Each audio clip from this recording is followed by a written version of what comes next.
This is Gridiron Graduates, a weekly podcast covering all things football. Episode number 37. In a row? Recorded March 16th, 2016. And welcome back to the one shining moment. Gridiron Graduates March Madness edition is here. The NCAA tournament is here. I am not Greg Gumbel. I'm Bill Rossetti.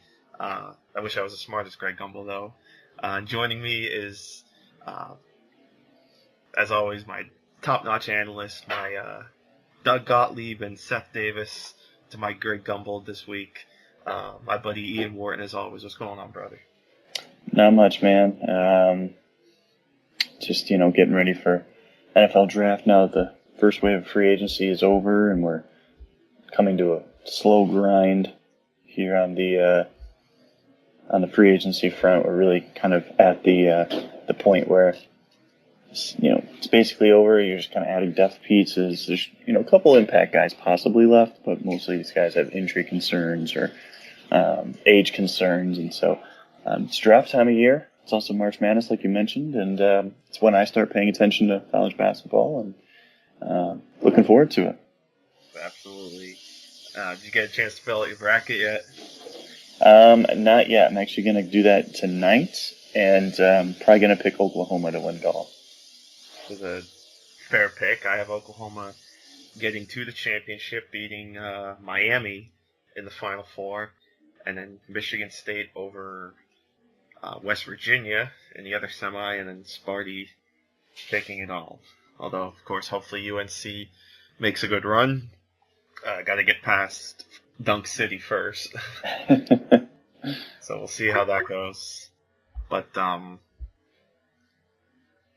I just got to say here on the recording, for those that have followed my projections, Tulsa has no business being in the field, and we're actually recording this during the Michigan-Tulsa game, so hopefully by the time we're done recording, Michigan is wiping the floor with Tulsa, and we don't have to worry about them much longer.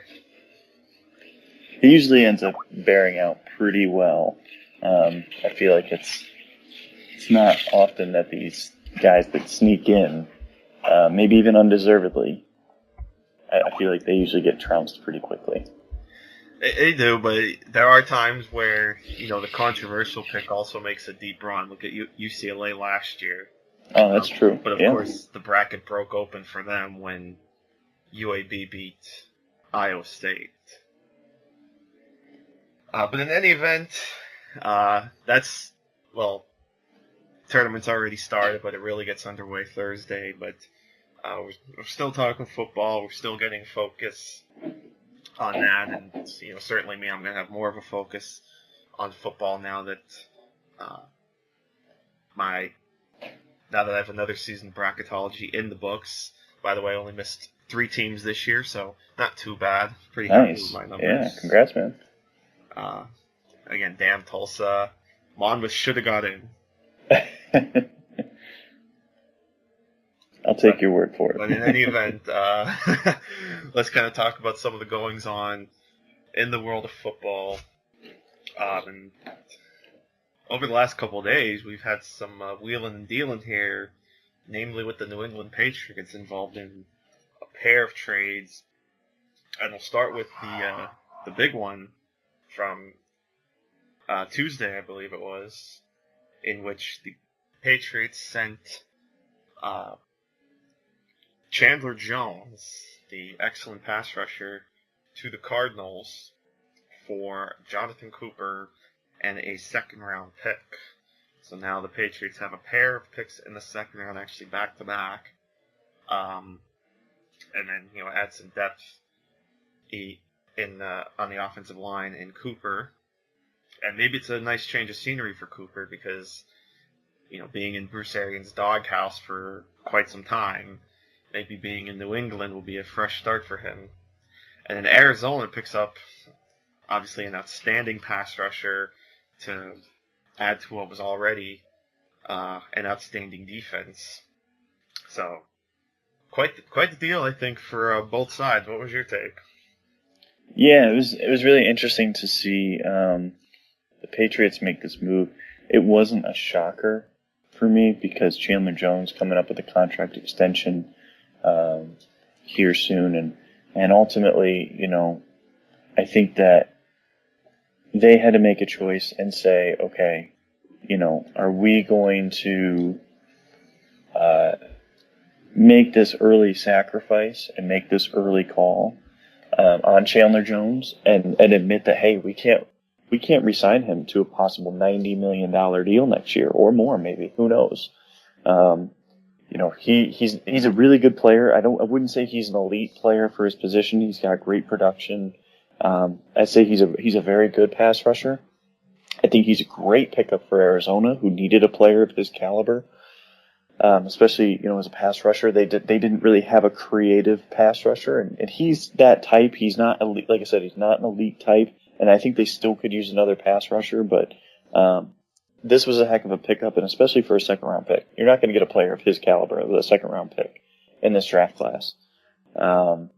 Jonathan Cooper, he's really struggled. He has not been able to stay healthy. When he has been healthy, he hasn't played especially well.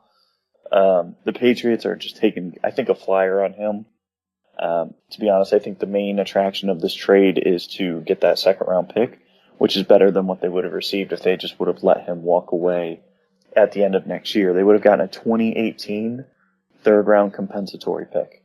So you'd rather take that 2016 second-round pick, of course. Mm-hmm. So, I mean, it makes sense. It's a bold move.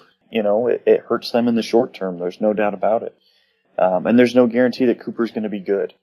I've seen some speculation saying, well, they're going to be overhauling his, they might overhaul his career. They might change, well, it's not like Arizona had a bad offensive line.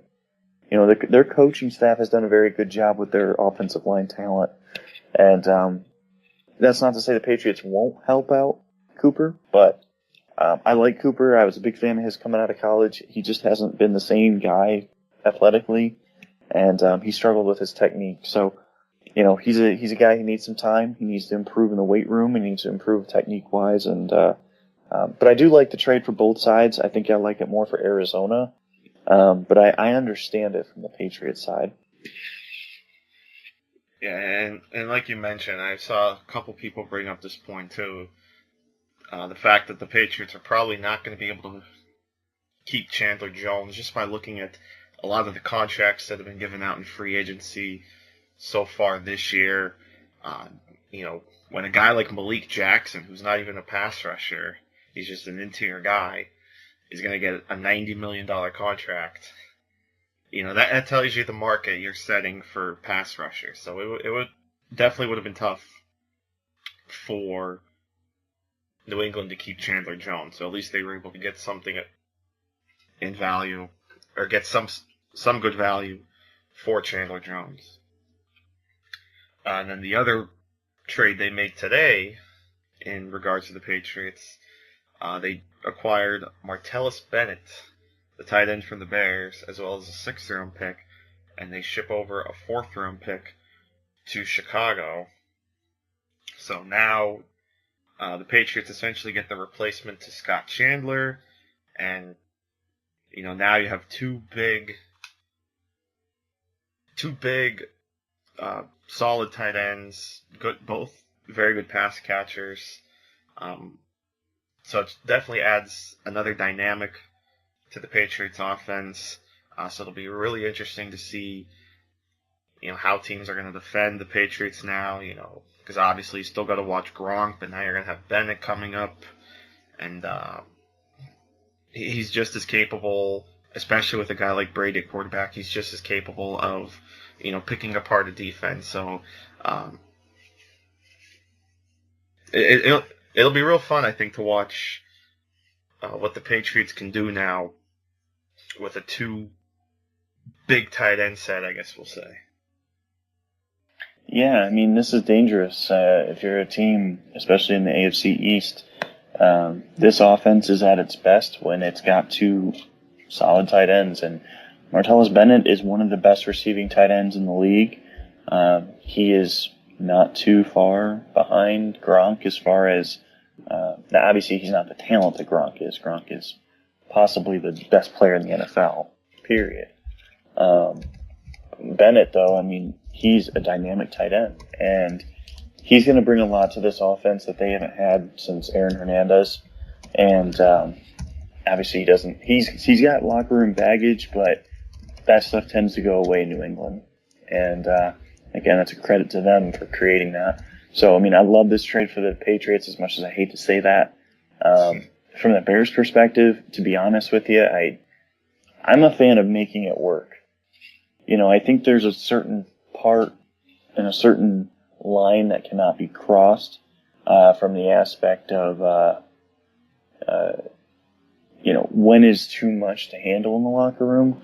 But his impact was, I think, worth the risk and the investment. And so, you know, taking away a big weapon like that for, you know, a 4th-round pick, it's just, to me, yeah, it's an expiring contract.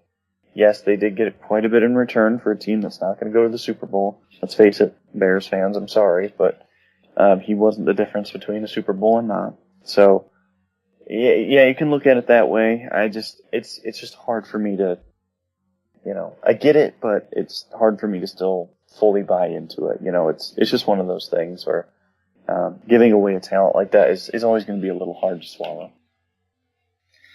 Yeah, so for the Bears side, it'll definitely be interesting, you know, now that they have Jeffrey and hopefully Kevin White coming back from injury, but outside of that, it should be interesting. I guess they're planning on rolling, at least for the time being, with Zach Miller as the top guy.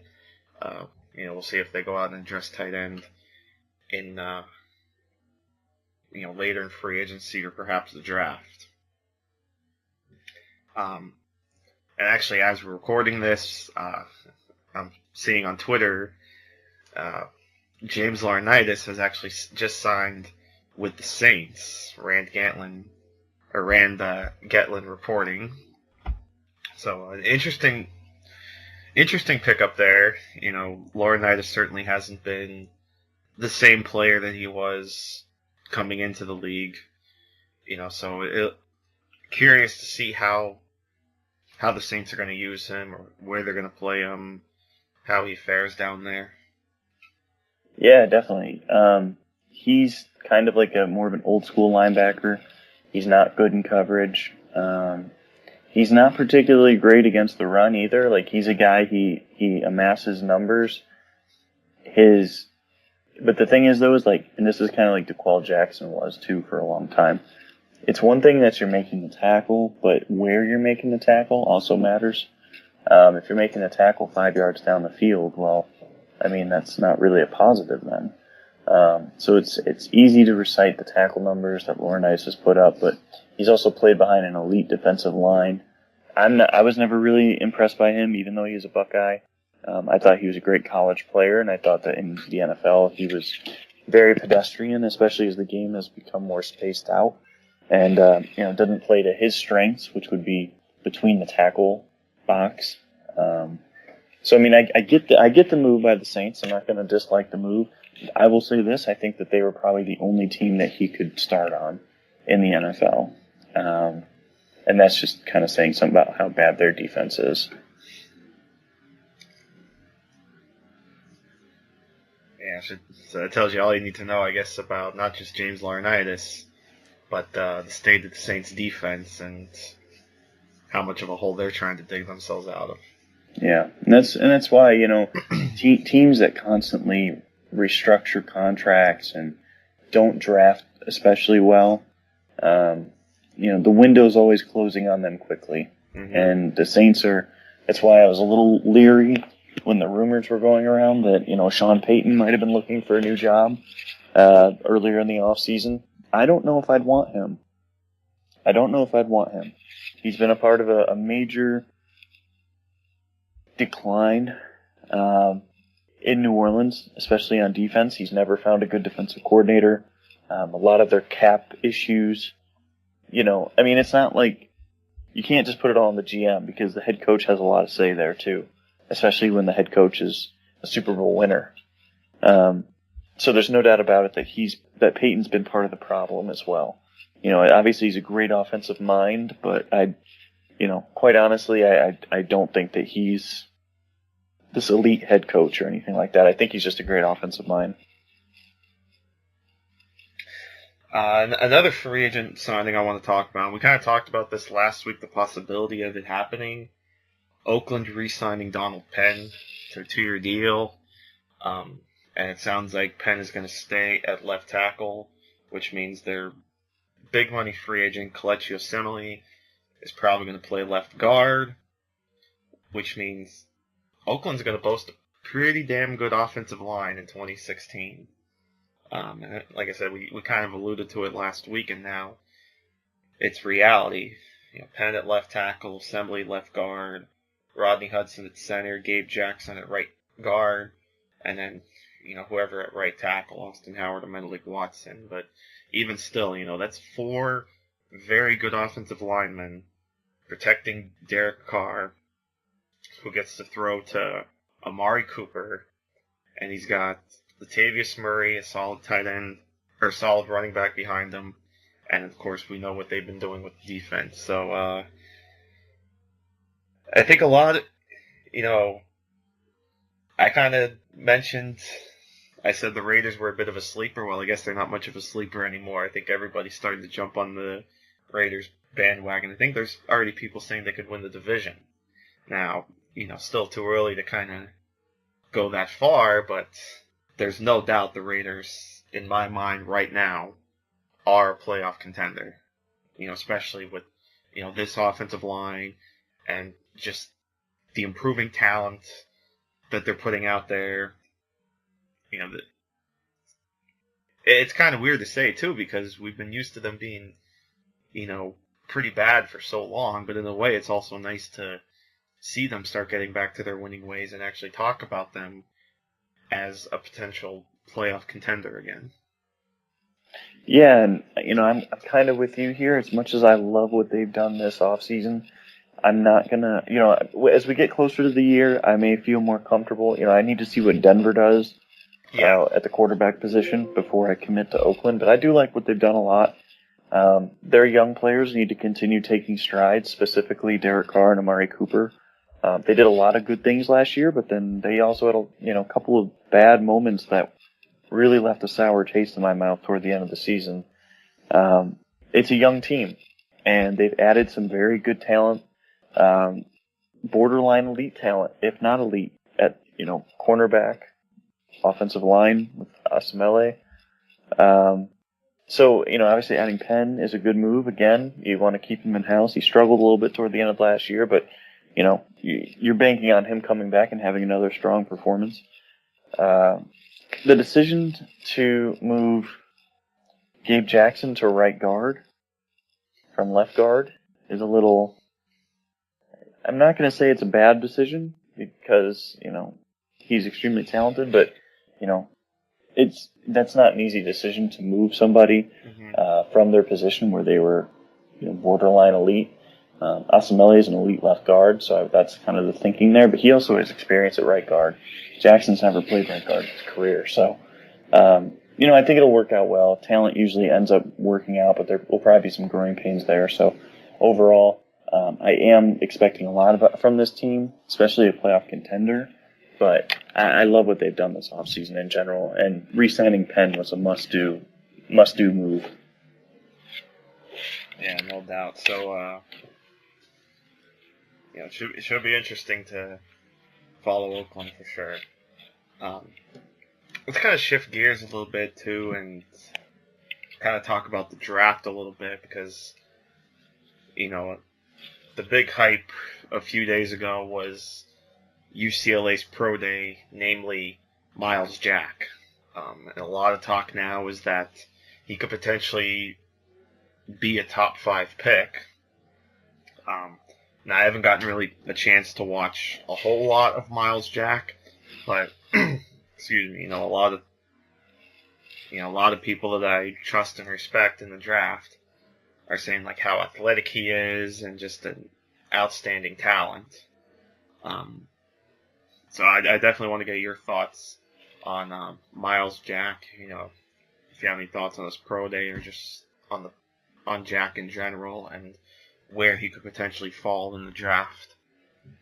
Yeah, so I was disappointed that he did not elect to run the time drills at his pro day.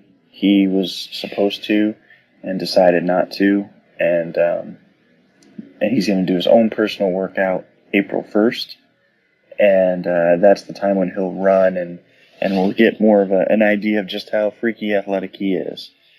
So I actually have my scouting report up on him, I should say, and I'm going to read off a little bit of it here. I'll start with the strengths. First thing that really jumps out with Jack is his athleticism.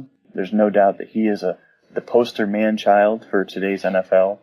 He has the fluidity and flexibility to execute any task a defensive coordinator could ask of him. This was especially true in 2015 when Jack was often lined up against slot receivers. His comfort in space as a covers linebacker rivals that of an experienced safety. He has light feet and doesn't power step when moving laterally. This allows him to change directions without wasting much energy or time. Projecting to the NFL, his efficiency in coverage is critical in terms of versatility and dynamic impact. He's not your prototypical linebacker that will stack and shed effectively.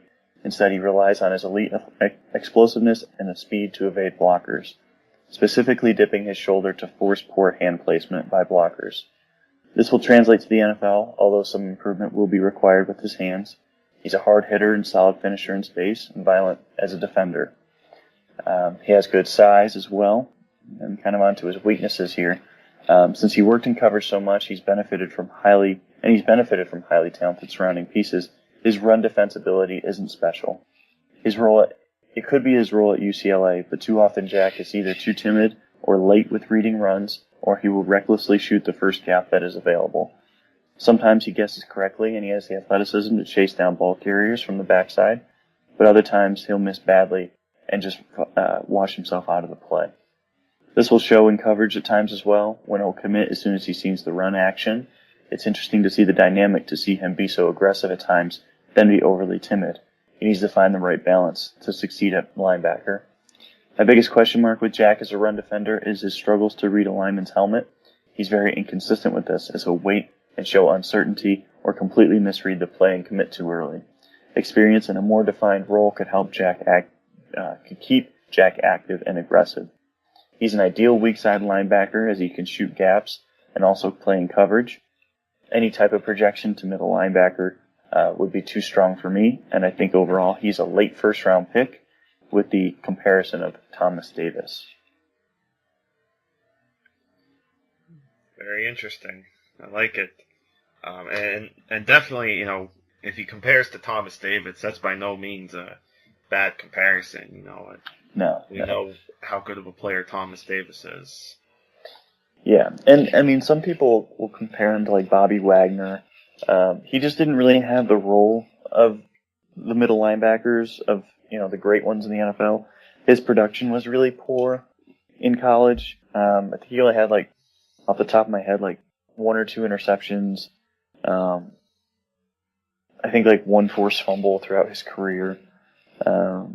2 interceptions or 4 interceptions or something like that. That's just not really for his role. That's really poor.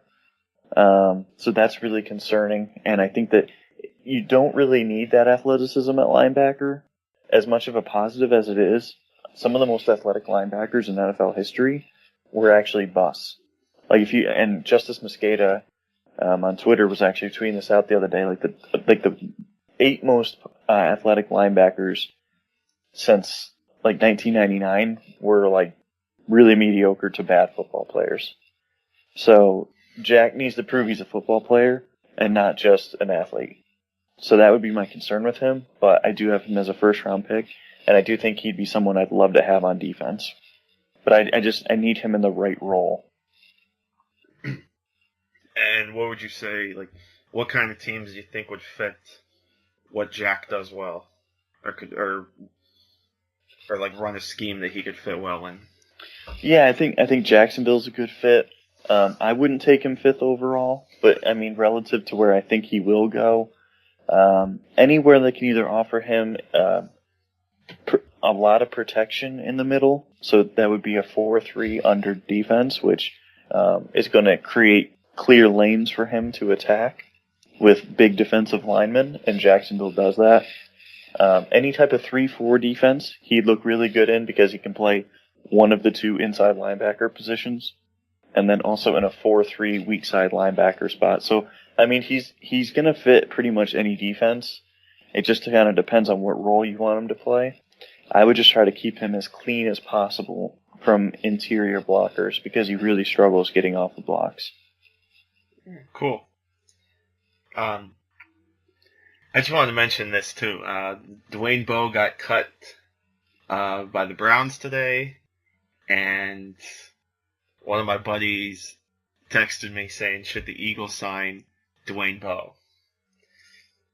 So I was like, my life is complete.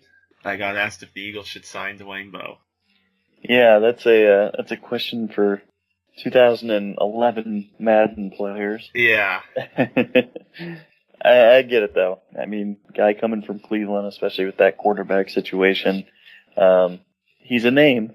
He's a familiar name, but unfortunately, I think Father Time has gotten the best of him, and I think he probably got the best of Bo a couple years ago. Yeah, unfortunately, but hey, he walks away $9 million richer for playing in just a couple games. $1.8 million per catch. It's unbelievable. Season. Yeah. That's the crazy stat. $9 million this season, and he caught all of 5 passes. Must be nice. I'll take that job. Oh, yeah, I know, right? He's like, hey, coach, let me run one bubble screen route. Yeah. Run up to the line of scrimmage and take an 8, and you can pay me $1 million for that. Yep. I'll take a couple concussions for that. I'm just kind of scrolling through some of the news here. I'm using RotoWorld, by the way. Shout out to RotoWorld. Excellent service with the news aggregation. Again, no, I'm not getting paid anything for this. This is just my own saying. But, you know, gotta love the way RotoWorld aggregates a lot of the NFL news. It makes it really easy to kind of keep track of everything. So just a couple names as I'm scrolling through. Nolan Carroll re-signs with the Eagles. Nice. He had a pretty decent season, I think, for the Eagles. Yep. And broken fibula. Just have to make sure that heals up. But yeah, I like that re-signing, especially at $3 million. Yeah, you can't go wrong with that. No, it could be worth up to $3 million. So yeah, definitely good value, and he's certainly starter worthy for the Eagles. Opposite It'll probably be Eric Rowe next year, right? Yeah, probably Rowe. Hopefully Rowe steps up. I still think he can play well. Need to see a little more from him, I think, but he's still getting his feet under him, so she'll be all right, I think. And they're certainly improving the secondary around him too. So yeah, I was pretty encouraged by what I saw with him as I was watching. I wasn't really watching for Rowe specifically. I was watching for Carroll and for Maxwell, but I was encouraged by what I saw from Rowe, and I was really a big fan of his coming out last year. I had a first-round grade on him. And then we had the surprise retirement by B.J. Raji. I know, it just sounds like I'm just kind of randomly picking names, so for all you listeners, I'm sorry if I'm spinning you in circles, but, it's almost like picking names out of a hat, but it's still of, interest, I think. Yeah, definitely, and that really hurts the Packers. They hadn't re-signed him yet, but they now are just left with basically 2 defensive linemen on that front. And obviously Mike Daniels is fantastic, but they need more help. They need more bodies. They need more guys who can come in and contribute. They're going to have to force some picks here, I think, early in the draft and help this defensive unit, who was a good unit last year. Mm-hmm. But they've got to have capable bodies added to that front 7 now. Because they have need a linebacker, too. So the only way that you're going to improve those linebackers is going to be improving those defensive tackles and defensive ends in front of them. And, they don't have enough resources now to address both positions in the draft, unfortunately.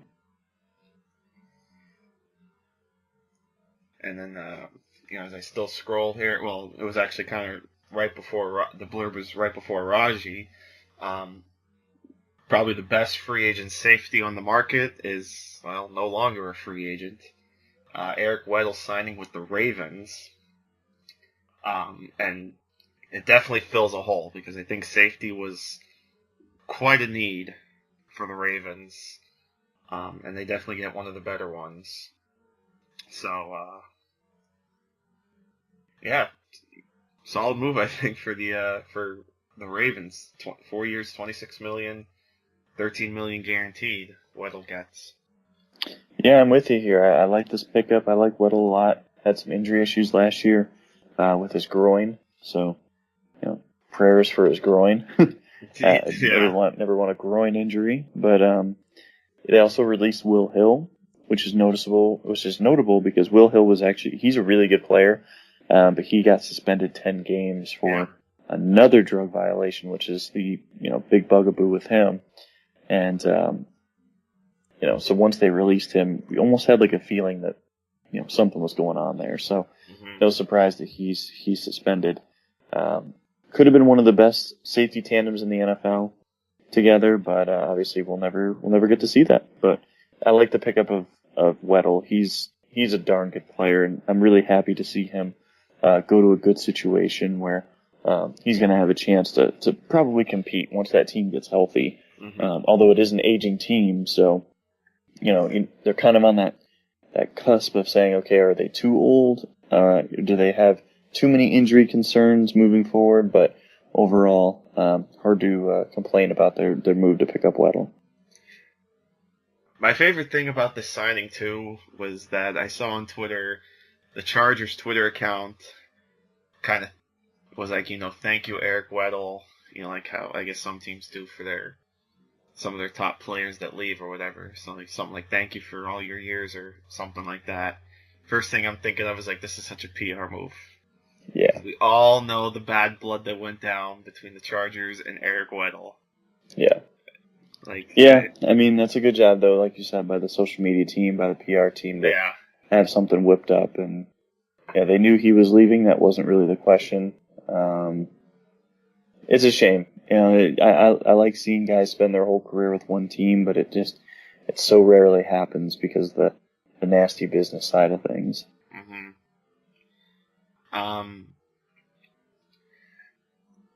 And you just mentioned Will Hill getting busted for drugs. I think that's a nice segue for probably one of the big stories now that I think about it. I'm sure listeners will probably be like, why didn't you bring this up earlier? It's such a big story. But, well, we'll get to it now. Martavis Bryant suspended for a full season. Yeah. Ouch. Yeah. Not good. When I saw the story, it was surprising in that he went from 4 games all the way up to a year. So I'm not exactly sure what happened in between. But, boy, this is a big blow to the Steelers. Bryant obviously has all the talent in the world, but it's just unfortunate that this happened to him. And, like I said, huge blow to the Steelers offense. Yeah, and it came out too that he's dealing with maybe depression, and just hoping he gets the help he needs. It's a tough line to balance because on one hand, whatever your thoughts are on recreational drugs, they are legal in 23 states. But the fact of the matter is, most employers, including the NFL, do not allow it at this time. Now, maybe that should be something that they should reconsider, especially considering the, how players need to, cope with their own pain and the things that they deal with physically, not only mentally. But we can only operate with what the rules are. And unfortunately, the rules are right now for he needs to do what he can to get healthy, get his mind right, get his body where it needs to be, and hopefully he comes back a mentally healthier person. in 2017. But it is very unfortunate for the team and Martavis as well. Yeah, so it should be really interesting to see, what the excuse me, what the Steelers do now with Marcus Wheaton now as the number 2, and of course they re-signed Darius Hayward-Bay. We'll see if Sammy Coates can step up and do anything. Certain. The hope is that he has better hands next season, because I don't know how much you saw, if he was able to really kind of improve his hands from where he was at Auburn. I mean, we didn't get to see much of him, obviously. He didn't really see the field. But possibly next season, now that Brian's done for the whole year, Coach is probably going to see a little bit more playing time. Yeah, definitely. I mean, he's the natural guy, I think, to take over. Now, I wasn't really a fan of his coming out of Auburn. I personally don't believe in him. I just think he's a really limited player. But, they've got to find someone that can step up. This is an offense predicated on getting the ball out quicker as opposed to holding on to it longer as they used to be. That puts a lot of pressure on Ben Roethlisberger.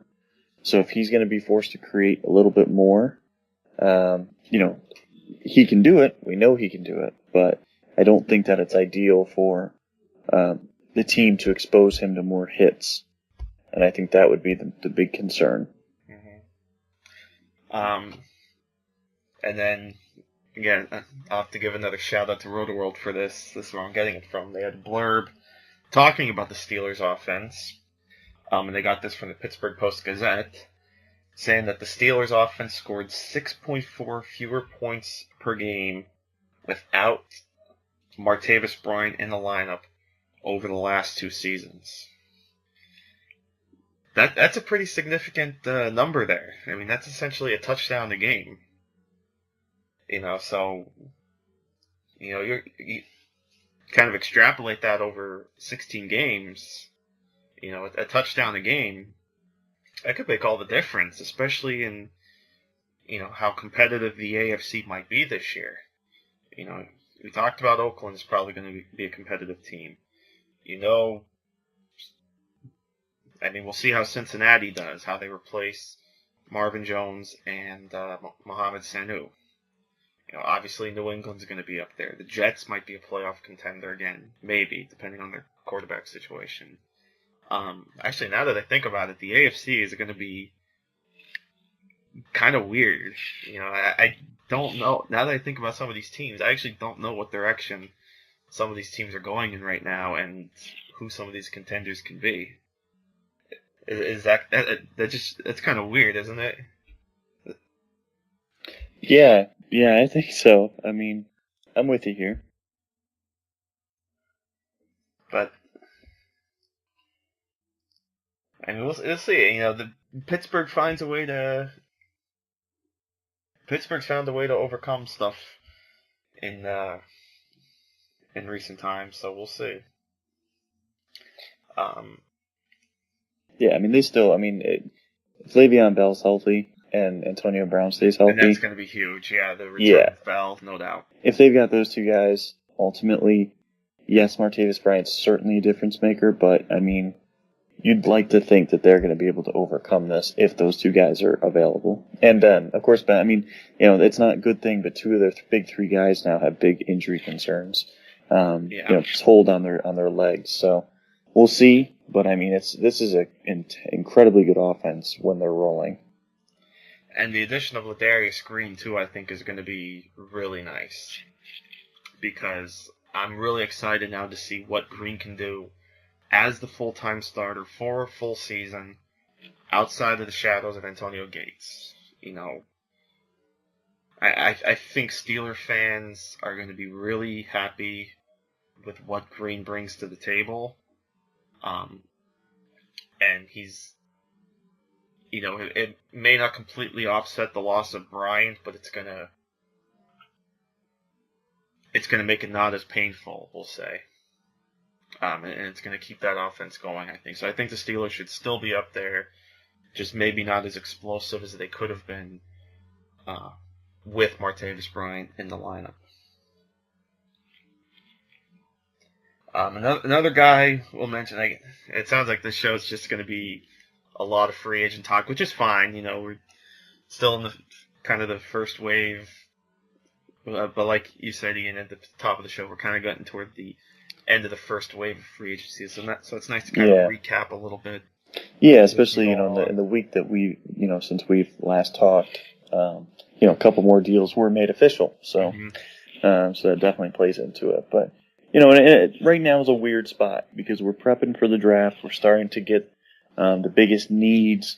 I just did an article yesterday that published this morning that came out for the biggest need for every team. And so now at this point in free agency, we're getting a clearer look. And we're starting to see, okay, what draft picks make sense? We have a better idea of these teams with new head coaches, what scheme they're going to run, what type of personnel they're going to look for based on free agency. And, a week ago we couldn't say that. It's all a bunch of talk until we start to see acquisitions and what type of player profiles they're looking for. Are they signing players with character concerns? Are they avoiding those players? So it helps us get perspective based on free agency signings heading toward the draft. And that's really what our next thing will be. We'll be, building up for the draft. Yeah, and when we could start building mock drafts that we can actually understand where the needs are and not just kind of guess at everything. Mock drafts up to this point, while fun, is just a lot of guesswork. Now we have a little bit, we have more of a full deck to play with, and we have a better way of knowing what direction a certain team can go in. So another guy, as I'm just running through some of these free agents that have signed, we talked about a former Charger leaving for Baltimore. Well, now we have a player that's going to San Diego, Casey Hayward, 3 years, $15 million, almost $7 million guaranteed. So now he'll pair up with Jason Verrett there in the secondary. So and I don't know would you say corner was probably a position of need for the Chargers? I mean, I guess going out and getting one of the top corners may answer that question. Yeah, I definitely think it was. Not in the sense of they had to go do this move. They have, like you mentioned, Verrett. Patrick Robinson was a good starter for them last year. He's still a free agent, surprisingly. Obviously, Brandon Flowers, he's a good slot corner at this point. He's not dynamic. He really lost a step last year, but he's still a good slot player. So Hayward is nice too because he can switch in between the slot and outside corner. So he's really versatile. He's only 26. I can't believe he was only signed for $5 million a year. I don't understand free agency sometimes. Janoris Jenkins got almost more money per year than Casey Hayward just got for 3 years. And Casey Hayward's a better player. Now, they play different positions. Hayward's more of an inside guy at his best. And Janoris is an outside-only guy. But regardless of that, I mean, that just kind of shows day one spending versus the end of week one spending. Yep. If you can find these guys that fall, a couple days, even though they're not perfect players, they need a specific role, that's where you find the value. Someone is going to look smart, just like the Chargers looked smart for signing Patrick Robinson last year, which I was a big fan of because he was a good player for the Saints, just, masked in a horrible defense. Someone's going to look smart because they're going to pick him up for like that Nolan Carroll type deal, a couple $1 million, and then he's going to turn in a solid, not spectacular, but a solid season for them, for whoever picks him up.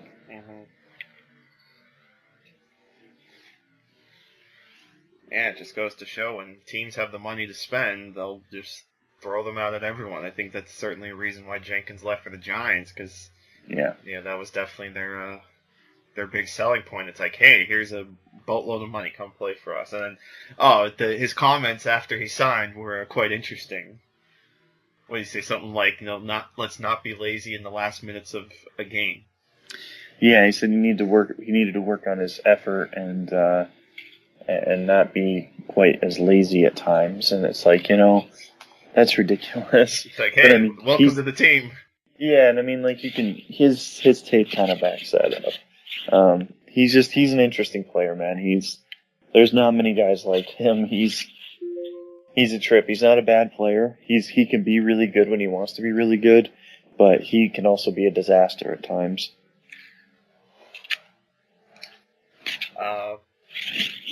Mike Wallace signs with the Ravens, and here's another guy that opened his mouth a little bit and is now going to take some flack for it, saying, he needed a good quarterback or something along those lines. Yeah, and then and then he clarified, said that he wasn't talking about Teddy Bridgewater, so he was talking about Ryan Tannehill. Well, which is funny because Ryan Tannehill got him 10 touchdowns in 2014 and over 800 yards both seasons he was in Miami, and then he goes to Minnesota and gets 470 yards and 2 touchdowns. So it's, Mike Wallace, he blames everyone else but himself. He's honestly probably my least favorite player in the NFL. He's very selfish. He was a clown in the locker room. He disrupted a lot of team meetings. He's a cancerous player, to be honest, to have him on a roster. And I don't think he's a good football player either. I think he was in his early career, and then as his physical decline started a little bit, and he got lazier as he got paychecks, he's not a good player. And I think this was a really bad signing, honestly, by Baltimore. We'll end up finding out, but I look forward to him falling on his face there as well. Yeah, he certainly become one of the divas, I think, in the NFL, even kind of going back to his days in Pittsburgh. And, it just shows why Pittsburgh is a great franchise. They were able to sign Antonio Brown for a contract that looks like an absolute bargain right now. And they let Mike Wallace walk away. And who's better off since then? Right. Exactly. So, and Wallace was just never a good fit in Minnesota. But, because, Teddy Bridgewater still kind of struggles throwing the deep ball. But, like you said, Mike Wallace has just declined in the last few years. And now he gets to deal with Wacko Flacco. Yeah, but hey, he doesn't just have a good quarterback now throwing to him. He has an elite quarterback. Right. Yeah, exactly. So I wonder what the excuse will be at this time when. By the way, Flacco's not really a good deep passer. People just like him because he has a big arm, but he is not a good deep passer. So, but Mike Wallace isn't a good deep receiver either. He runs like inconsistent speed, and he does not try hard to catch the ball unless if he's wide open. So it'll be a really fun pairing. Yeah. At least Steve Smith's coming back. Yeah, that's true. That's true, and so is possibly Rashad Perriman. Perriman, yeah. I like Perriman a lot. Johnny Manziel was released, of course. No surprise there. It took a couple days later than we expected it to happen, but it finally happened. And who knows if and when he will sign with somebody else. Yeah, I think it'll be a while before we see him in the NFL again, but again, it's like Martavis Bryant. I hope he gets the help he needs. He's a troubled young man, and the writing was on the wall before he was even drafted, but people ignored it because he was a fun player, and I just hope he gets healthy and again takes care of himself. And I think we're kind of close. This is going to feel like a downer that we're kind of closing talking about the Browns. But I noticed on your timeline just before we started recording here, you actually kind of talked a little bit about the situation the Browns are in. And you brought up a good point. They hired Hugh Jackson as head coach, and it definitely looked like things are starting to look up for a little bit. Or things are starting to look up for them. for some time, getting arguably the best head coaching candidate. And it's gone completely downhill very fast. Like we mentioned last week, they lost pretty much all their top tight end, or all their top free agents, excuse me. And your take was pretty interesting. I don't know how much flack you've gotten, but you're saying they should tank for Watson. I don't even know if they have to even try to tank. They look like they're going to be a bad team anyway. Right. So,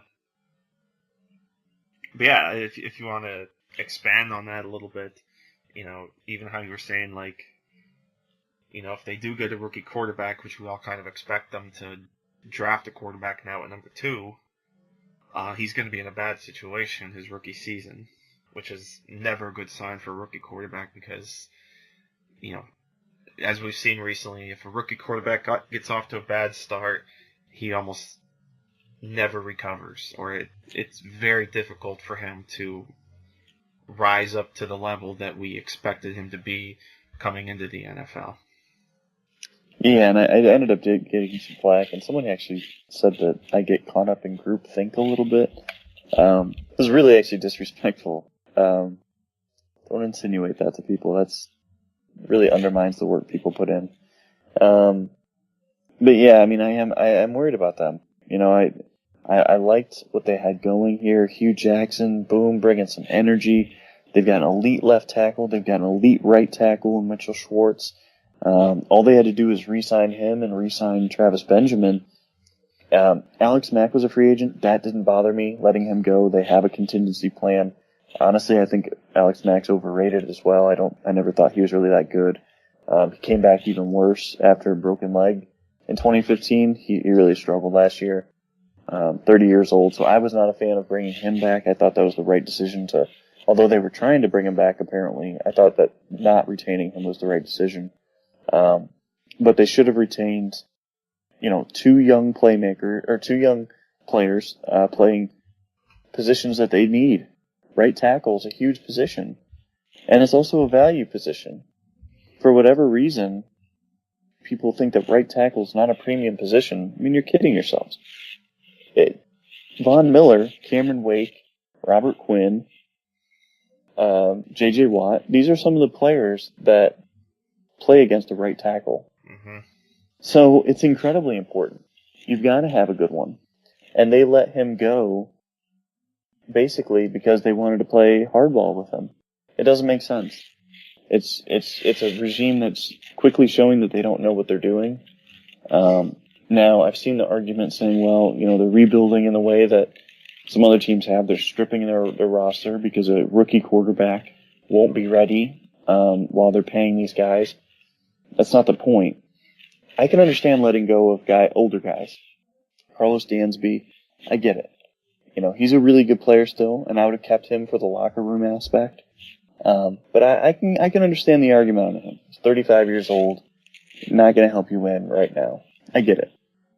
But letting go of guys in their prime does not make sense, especially when you've got $40 to $50 million to spend in free agency.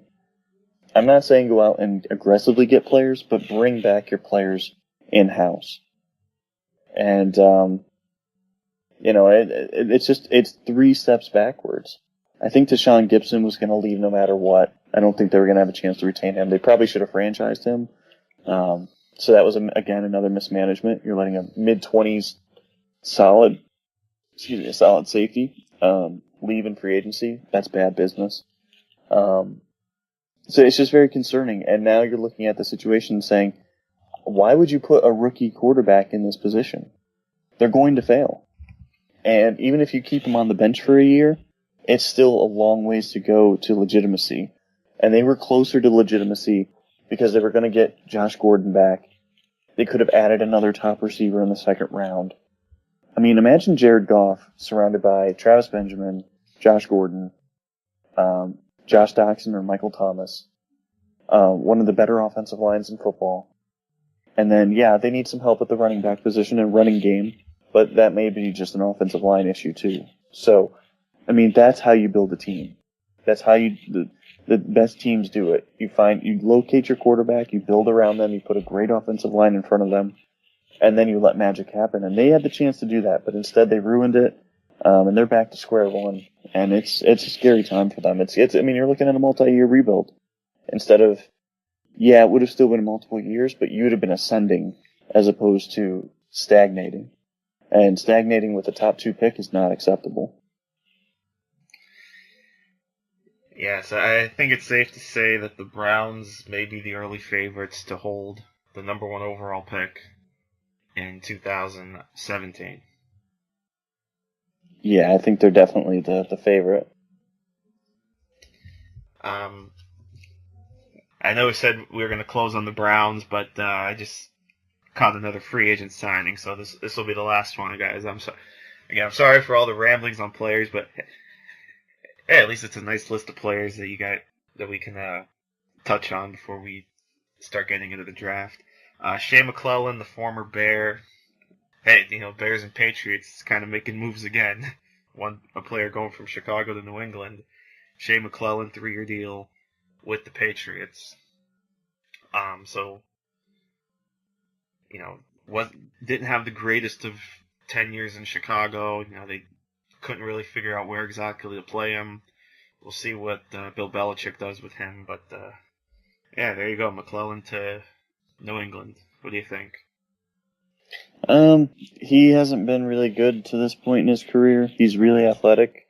I'm not really sure if he's going to do a whole lot for them. I know that there's the thought that the Pats will completely change a player's career, but it's interesting. We'll see how it works out. He didn't really do much in Chicago to show much promise, but again, you like the upside of the athleticism, and this is a team that has used their players better than anyone else in the NFL. So maybe they can get the most out of him. We'll see. And I'm not going to be optimistic about it, but I'm not going to shoot it down either, just because Chicago just wasn't a situation that worked for him. Yeah, that's what a lot of people love to do when the signing happens. They love to either praise it immediately or just shoot it down quickly. Now, I'm guilty of that sometimes, but yeah, and some signings you can. Yeah. Some signings you can. This one, I mean, it's a low impact. See. Yeah, it's a low impact deal. It may not hurt them and it may not help them, but it's a low risk signing, and it's not going to change the face of their defense if it doesn't work out. So it's hard to really criticize it, especially until we see the money. And with that, I think that's a good spot to wrap things up. I think it was another solid hour plus of football talk with Ian. Yeah, I'm with you, man. I'm excited to see what's next. Obviously, we'll start to transition to the draft here soon, and anything else that may happen over this off season. But things are going to slow down here for a couple weeks as we hit through pro days and go through the rumor mills. But it was a fun free agency, although it was sort of short-lived. Yeah. After day one, it slowed down very quickly, but the last couple of days have been pretty interesting, at least. Yeah. But yeah, definitely an exciting time as we start to focus on the draft. So I think that's what we're going to start doing over the next couple of weeks. Maybe, talking about some players and maybe some draft needs, and still hoping to get that big mock draft coming soon. So hopefully be on the lookout for that. Fingers crossed. And with that, we thank you for listening to another edition of the Gridiron Graduates. For Ian Wharton, I'm Bill Rossetti. And may your brackets not get busted on the first day of the tournament. We'll see you next week, guys. Take care.